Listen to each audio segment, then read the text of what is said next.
પોરબંદર જિલ્લામાં વધુ એક નવજાત બાળકમાં ચાંદીપુરા વાયરસનો શંકાસ્પદ કેસ સામે આવ્યો છે, જેમાં અડવાણા ગામના આ બાળકમાં ચાંદીપુરાના લક્ષણો જણાતા તેની સારવાર માટે જામનગરની સરકારી હોસ્પિટલમાં ખસેડવામાં આવ્યો છે.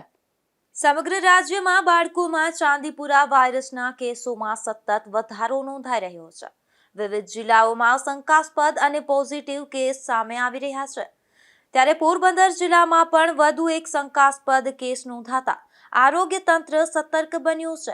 પોરબંદર જિલ્લાના અડવાણા ગામના 11 માસના બાળકમાં ચાંદીપુરા વાયરસ જેવા લક્ષણો જણાતા તેને તાત્કાલિક સારવાર માટે જામનગરની સરકારી હોસ્પિટલમાં ખસેડવામાં આવ્યો છે. હાલ બાળક સારવાર હેઠળ છે અને તેની સ્થિતિ સાધારણ હોવાનું જાણવા મળ્યું છે.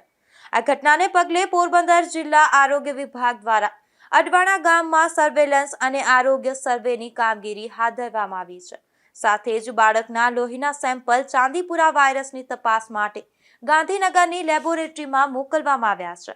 ચાંદીપુરા વાયરસને લઈને આપણા પોરબંદર ખાતે અત્યારે પોઝિટિવ કેસ નોંધાયેલો નથી. તેમ છતાં પણ આપણે એક શંકાસ્પદ કેસ છાયા વિસ્તારમાં મળી આવેલ અને હાલ આજે એક કેસ અડવાણા ખાતેનું બાળક 11 માસનું બાળક છે તે જીજીએચ જામનગર ખાતે દાખલ છે, જેમને શંકાસ્પદ લક્ષણો જણાઈ આવેલો છે, જેનું સેમ્પલ ગાંધીનગર ખાતે મોકલવામાં આવશે અને એનું રિઝલ્ટ અત્યારે હાલ પેન્ડિંગ છે. હાલ આરોગ્ય વિભાગ રિપોર્ટની રાહ જોઈ રહ્યું છે. રિપોર્ટ આવ્યા બાદ જ બાળકને ચાંદીપુરા વાયરસનો ચેપ લાગ્યો છે કે નહીં તે અંગે સ્પષ્ટતા થશે.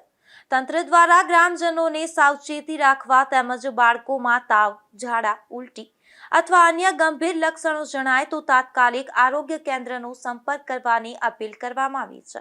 નિપુલ પોપટ સાથે અશોક થાનકી, ગુજરાત ન્યૂઝ, પોરબંદર.